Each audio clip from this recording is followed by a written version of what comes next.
Is this what the end of the world feels like? I don't know, Bigwee. It's been the end of the world for a long time. Sirāt is a Spanish-French collaboration distributed by Neon Studios. It was written and directed by Oliver Loxley, who did Fire Will Come, and written by Santiago Filol, and features Sergi Lopez as Luis, along with his son Esteban. They are looking for a missing piece of their family. A daughter that disappeared into the abyss, never to be seen again, but that won't stop them from trying, like visiting a desert rave where various people are dancing to the music, likely on all kinds of copious amounts of drugs, and just enjoying the desert rave mentality and the themes, and just letting the music move through them. Move to the music, yeah, the fucking music. Move through the music, yeah, let's get it on. Nobody really gets it on. We don't actually see that. I just had to channel Union Underground right there. And yeah, it's a desert rave movie with some absorbing music and was lavish with praise on the film festival circuit by critics and audiences. Got nominated for Best International Film at the recent Academy Awards.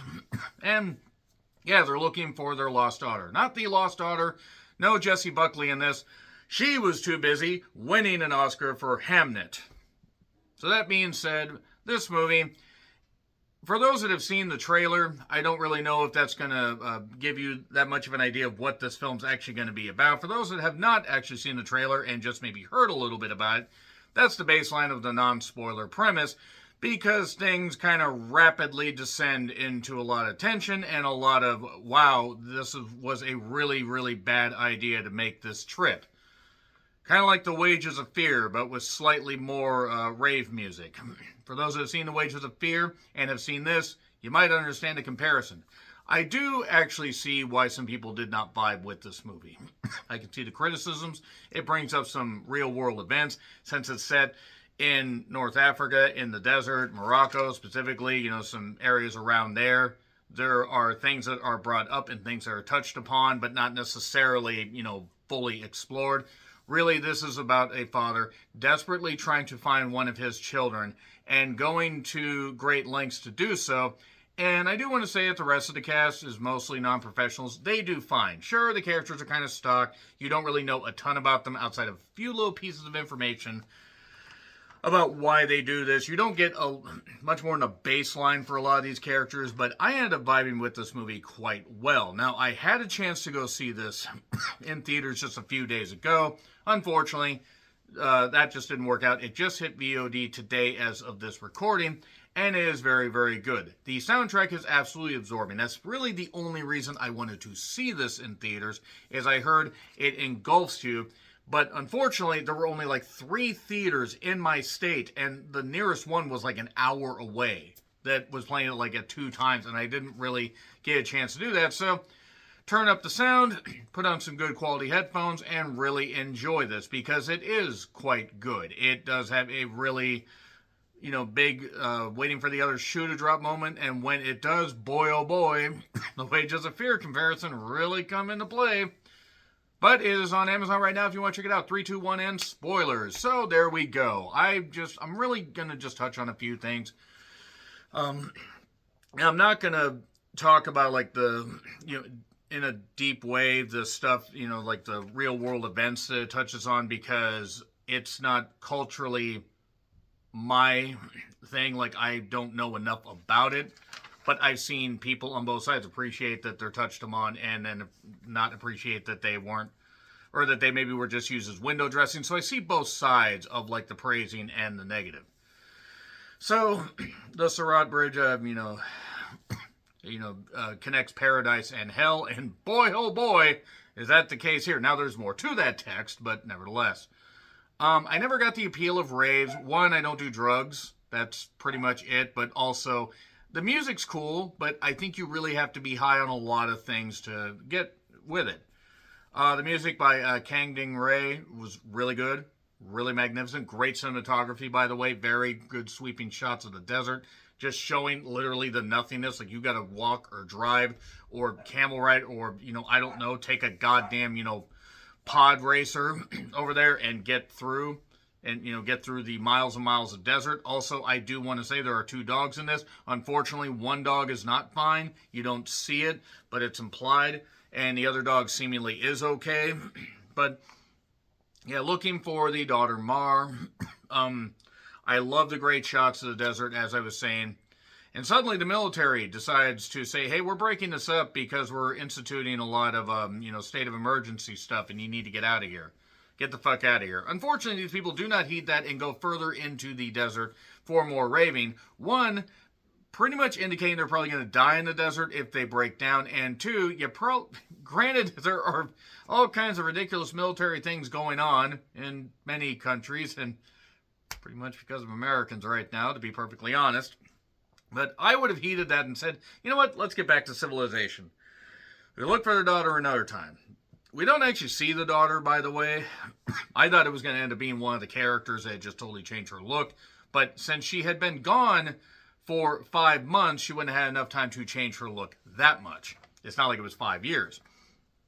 So rave off and evade and race away, on these desert paths because the military was not very put together as far as their operations, so everybody was able to get away in these big old trucks. Again, much like Wages of Fear. I realized that this movie was reminding me of Wages of Fear a whole lot. The good Wages of Fear, not the bullshit French one that Netflix did. Or Netflix brought. So the title reveal, by the way, is at 32:18 or thereabouts. This is an hour and 54 minute movie, and that's with all the end credits. So really, once the credits start rolling, we got maybe an hour and like 15 minutes of film after the title reveal. I don't know why films decide to do that, but nevertheless. So the van gets stuck. One guy rips off the bumper so they can get through because it's getting caught on the sand. He thought that they left him about 38 minutes in when they went across this lake, or this little river rather, but the van wouldn't get through it. No, wait, it will. We'll tow you through. And then it really gets water in it. Turn it off, you're flooding it. Har, har. And yeah, then their food's going to eventually run out. Perhaps you should have planned this before you decided to go. And the dog ends up eating Pippa, I believe is the name, ate an LSD tablet that was in some shit. Good job there. So they were playing like a game of chicken in the road or bouncing between cars. It's not necessarily a game of chicken. And then let's go up the cliffs, because that's where things really start to pick up. They see it, the military's, doing the convoys growing, but they're not necessarily doing anything. And they go up very, very high on the goddamn cliffs. And and that's where we get the rain, we get the exchange there. And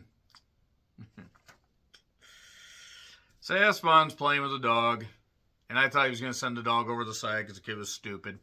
But no, the kid got back in the van. They're trying to free one of the, Wages of Fear vehicles, and they do, but then suddenly Esteban starts shouting because the van starts going back.